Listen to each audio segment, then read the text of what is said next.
सारी मिलों को आज वेंटिलेटर से मृत घोषित कर दिया गया। आज कानपुर के अंदर कोई रोजगार नहीं है। कानपुर अगर पहचाना जाता था तो लाल इमली की वजह से पहचाना जाता था। सारी मिलें हिंदुस्तान कानपुर शहर की बंद कर दी गई। 50,000 आदमी बेरोजगार कर दिया गया।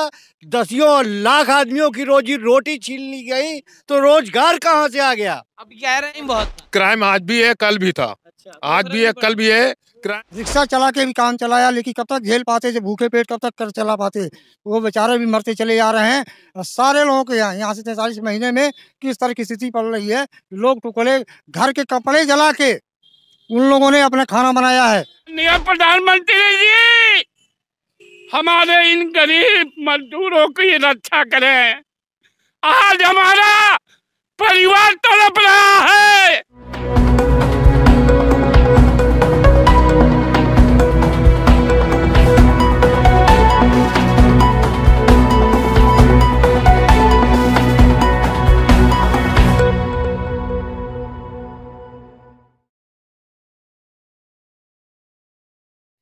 उत्तर प्रदेश के शहर कानपुर में 146 वर्ष पुरानी लाल इमली मिल जो अब बंद होने की कगार पे है। क्या कह रहे हैं मजदूर, सुनिए। नमस्कार, मैं मोन्टू राजा, एंटी करप्शन इंडिया से स्वागत है आपका। इस समय उत्तर प्रदेश के शहर कानपुर में मौजूद हूँ और मेरे पीछे जो आप देख रहे हैं ये है लाल इमली। ये एक ऐसी मिल जो 146 साल पुरानी है। एक पीक हुआ करता था, एक दौर था इस लाल इमली का जो देश ही नहीं बल्कि विदेशों तक मशहूर थी। और आज इसकी नौबत और इसकी कगार ये है कि लोगों को महीनों से या कहें सालों से 44 महीनों से जो है वो भत्ता नहीं मिल पाया है, सैलरी नहीं मिल पाई है। तमाम चीज़ें हैं इसमें। अंग्रेज़ों के समय की ये मिल है जिसमें 5 अंग्रेज़ों मिल के इस छोटी सी मिल का निर्माण किया था। पहले ये सरकार के लिए कंबल बनाया करते थे। उसके बाद धीरे धीरे इस मिल ने लोगों के उपयोग के लिए चीज़ें बनानी शुरू करी, कंबल, गर्म कपड़े। उसके बाद अब कगार ये है कि 1856 में लाल इमली की नींव रखी गई थी और अब कई प्राइवेट संस्थानों ने भी इस पे एक तरह से कह सकते हैं टेक ओवर किया इसको। उसके बाद जब ये चीज़ नहीं चल पाई तो सरकार ने अपने हाथों में लिया, लेकिन सरकार जो थी वो असफल रही एक तरह से कह सकते हैं। इस मिल के अंदर 5,000 से ज़्यादा एक समय पे कर्मचारी काम करते थे और आज जो है ये वेंटिलेटर पे एक तरह से कह सकते हैं कि पड़ी है। आइए लोगों से बात करते हैं और जानते हैं कि क्या उनका अनुभव रहा इस लाल इमली मिल को लेके।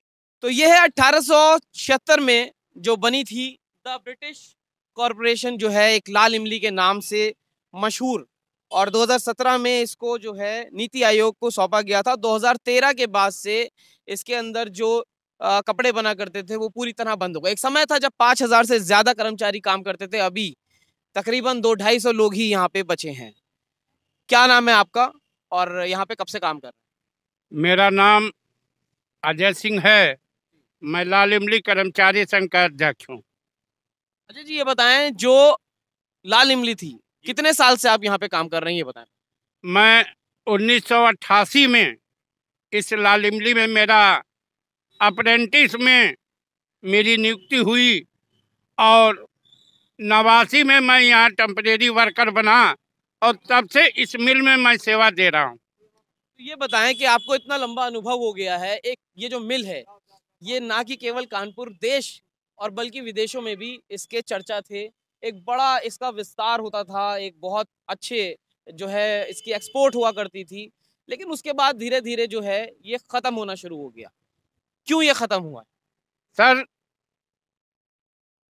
इस मिल में 1981 में माननीय तत्कालीन प्रधानमंत्री इंदिरा गांधी ने इस मिल को टेक ओवर किया और टेक ओवर करने के बाद इस मिल की एक सिद्धांत था, नो प्रॉफिट नो लॉस पर इस मिल को चलाया जाएगा और कानपुर के साथ, कानपुर के नौजवानों के साथ अगल बगल के जिलों के लोगों को रोजगार मिलेगा, क्योंकि इस मिल से तीनों शिफ्ट में लगभग 7 से 10,000 कर्मचारी कार्य करते थे। 24 घंटे मिल चला करती थी, तमाम चीजें थी, लोग यहाँ आसपास बसते थे, कारोबार था।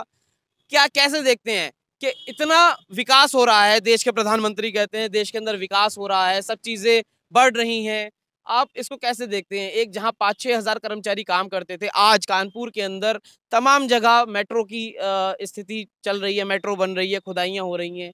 कैसे देखते हैं, रोजगार जरूरी है या मेट्रो जरूरी है? पहले तो कानपुर को रोजगार जरूरी है। कानपुर की जितनी मिलें थी, सारी मिलों को आज वेंटिलेटर से मृत घोषित कर दिया गया। आज कानपुर के अंदर कोई रोजगार नहीं है। आज हमारा नौजवान बेरोजगार है कानपुर का। ये मिल कानपुर अगर पहचाना जाता था तो लाल इमली की वजह से पहचाना जाता था। क्यों कि ये मिल उस जमाने में पूरे विश्व में मशहूर थी। तीसरी चीज इसकी सबसे बड़ा खासियत है कि ये आप तीसरा मंजिल इसका देख रहे हैं, जहां पर ऑटोमेटिक बिनता चलता था।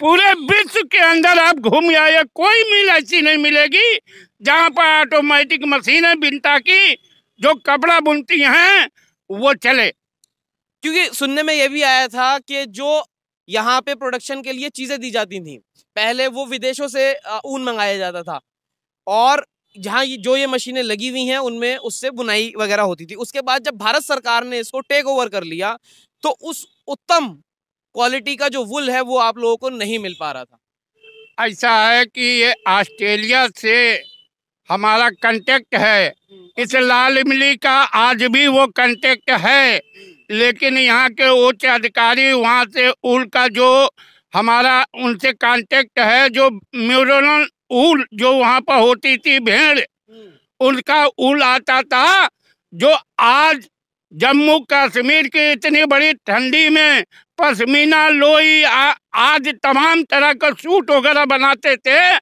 आज जो हमारी लोई है 60 नंबर, भद्दर ठंडी के मौसम में अगर उसको ओढ़ लेंगे तो आपको ठंड नहीं लगेगी। देखिए, ये समझने की भी जरूरत है, जिस वुल का नाम ले रहे हैं, मेरिनो वुल, पश्मीना वुल, ये जो बिल है ये बड़े ही सस्ते दामों पे लोगों को मुहैया करा देती थी। लेकिन जो प्राइवेट कॉर्पोरेट्स है, आप सोचिए, सरकार के साथ मिलके आज वो वुल मिलता है। आप शोरूम पे जाइए, लुई फिलिप, तमाम बड़े बड़े जो भी ब्रांड्स हैं, 4000 5000 का मेरिनो वुल का स्वेटर आपको मिलेगा, और 15000 से 25000 तक का स्वेटर कैश्मीर वुल का मिलेगा। तो ये क्या लगता है, ये पूरा षड्यंत्र था प्राइवेट कॉर्पोरेट्स को फायदा पहुंचाने के लिए? और जो आपका कॉर्पोरेट ये चल रहा था, जो ब्रिटिश लोगों ने चलाया था, आप लोग बहुत सस्ता बेचते थे, ये कुछ फायदा कराने के लिए नेताओं की और अधिकारियों की साठगांठ थी? सर, सबसे बड़ी खासियत थी कि पूरे इंडिया के अंदर ऊल की लेबोरेटरी, जो लेबोरेटरी के अंदर जांचा जाता था कि इसकी कास्ट कितनी होगी, वो हमारे इस संस्था के अंदर लेबोरेटरी मौजूद थी, और उस लेबोरेटरी में परखा जाता था कि इसमें कितना कास्ट बैठेगा। इसलिए हम पॉपुलर थे, लेकिन प्राइवेट तबके के लोगों को इसको देखा नहीं गया। उच्च नेताओं से लेकर अधिकारियों से साठगांठ करके इस मिल को धराशायी किया गया।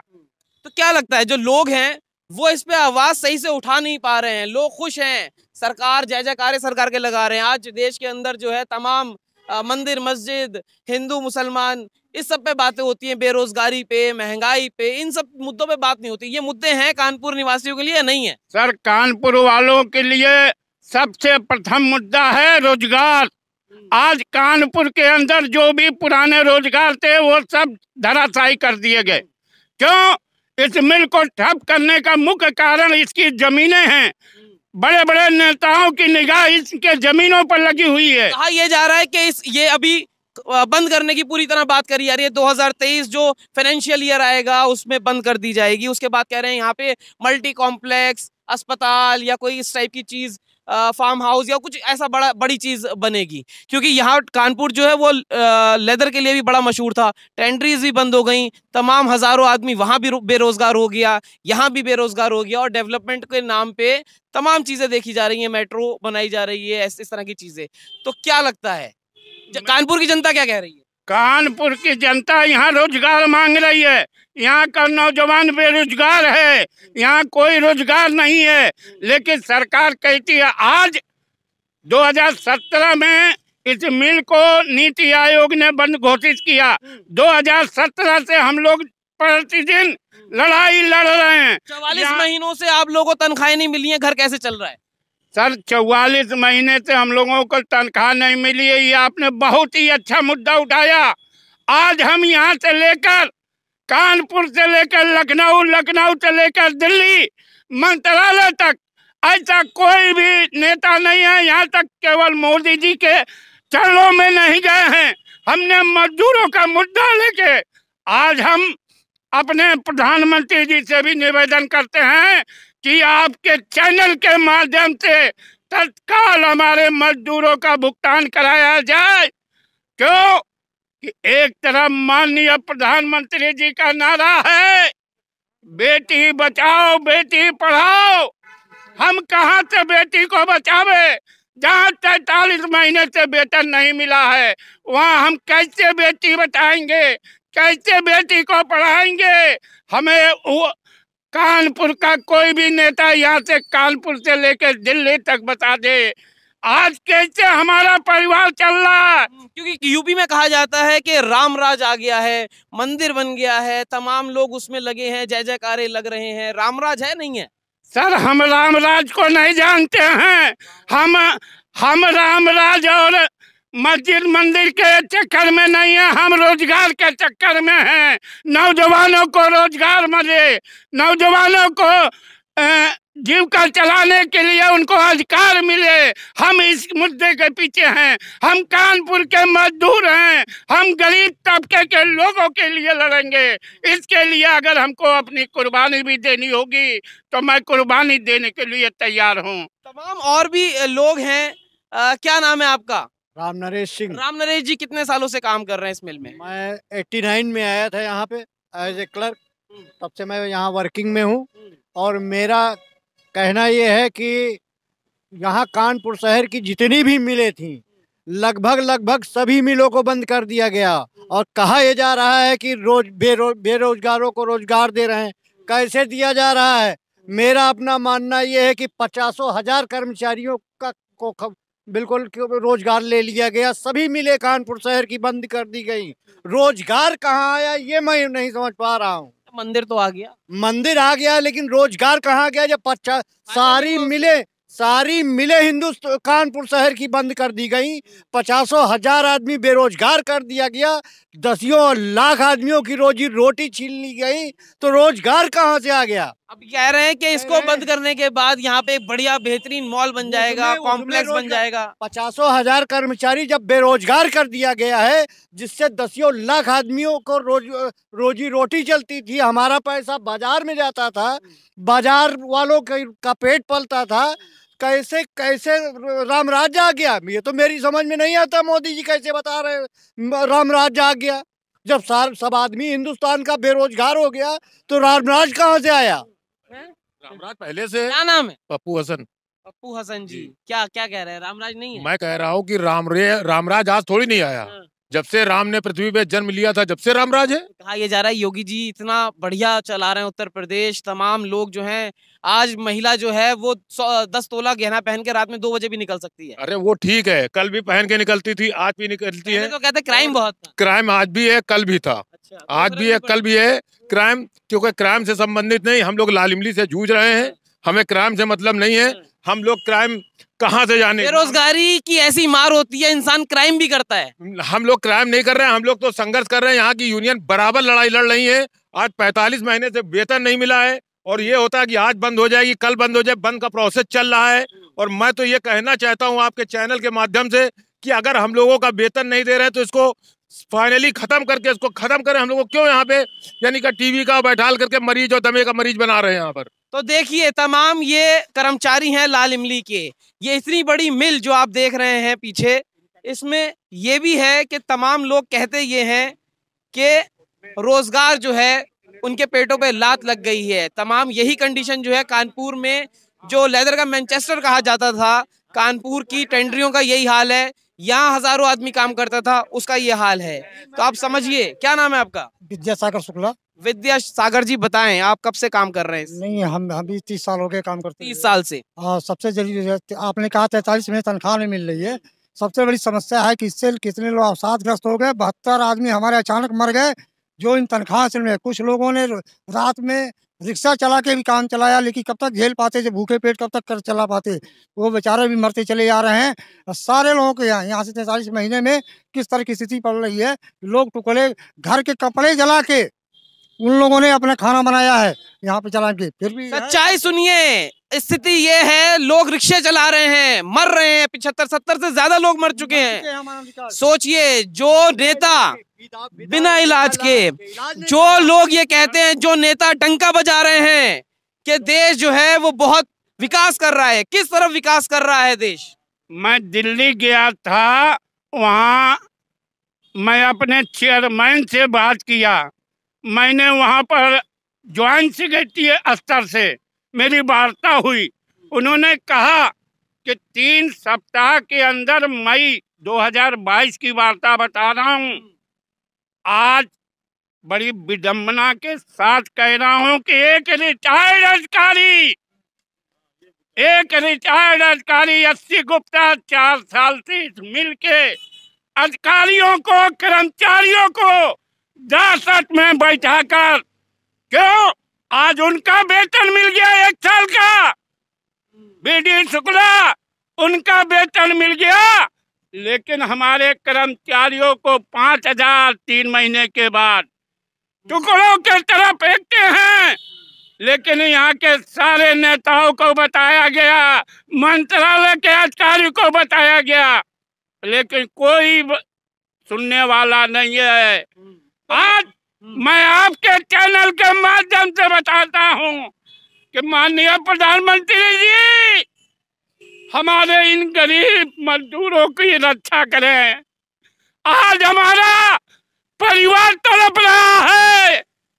मैं चाहता हूँ कि हमारे कर्मचारियों का 43 महीने का वेतन आपको जब मिल को बंद करनी हो करिएगा, लेकिन अगर आपका कार्यक्रम माननीय प्रधानमंत्री जी तक पहुंचाने का मैं आपसे निवेदन करता हूं कि हमारे कर्मचारी, हमारे परिवार भूखा तड़प रहा है। कैसे बेटी बचावे, कैसे बेटी पढ़ावे, बड़ी सवाल बहुत गंभीर है, सीधा मोदी और योगी से है। कैसे, जब 44 महीने से तनख्वाह नहीं मिली है, कैसे बेटी को पढ़ाएं, क्या खिलाएं और कैसे बचाएं। तमाम सरकारों को भी इस पे ध्यान देना चाहिए। जो विपक्ष है उसको मजबूती से खड़ा होना चाहिए। इस पूरी चर्चा पे आप क्या सोचते हैं, अपनी जो राय है वो कमेंट द्वारा हमसे साझा करें। अगली अपडेट के साथ आपके सामने फिर प्रस्तुत होंगे। नमस्कार। सब्सक्राइब करें हमारे YouTube चैनल को और बने रहें हमारे साथ।